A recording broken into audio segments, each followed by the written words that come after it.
Yeah, so it's But yeah.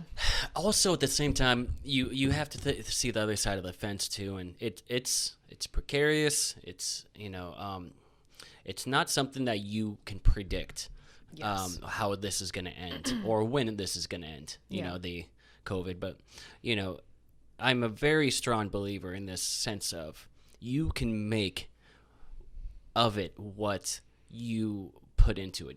That sounds like a really corny poster quote.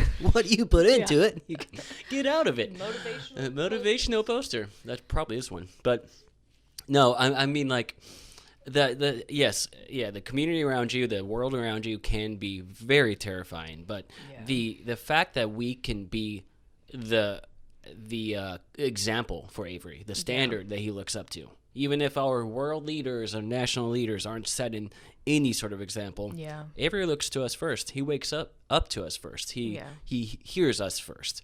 And that to me gives me the most, I don't know, sort of empowering message and thought that we're the ones setting the example. We're the ones giving him that everyday, sense of this is what matters. This is what we're raising you as. This is what, this is what we believe. And that to me is a much stronger resonating message with him than anything he'll see on TV, anything, he'll hear from any leaders, Trump or anyone else's mouth that he might catch on, well, that's far down the road. And that's down the road, but, the fact still remains, if the whole world, is crumbling, metaphorically speaking, around you, he still is looking at you first, The parents have that among everything else. They have that sort of power in their own house or wherever they live, that sense of empowerment will always be there if you take advantage of it.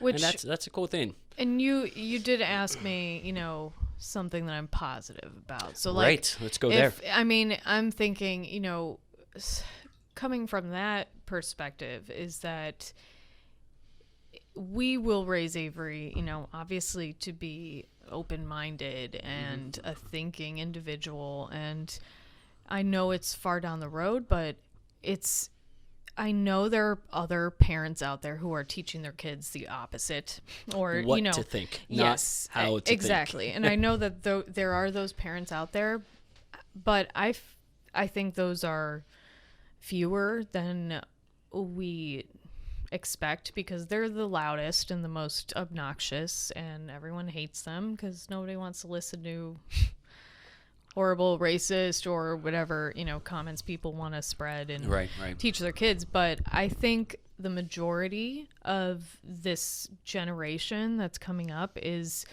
born from like mixed families, and families like parents who have chosen to have like richer experiences in their lives and moved away from home. And it's our generation of kids, and just the people who are a few years older than us who, millennials who are in student loan debt still. So like those are the parents that are, raising these kids in this environment. And I think that these kids are going to be so resilient and so open-minded because they have the internet, which the internet has a lot double-edged sword. Exactly. It has so much bad, but it does have so much good.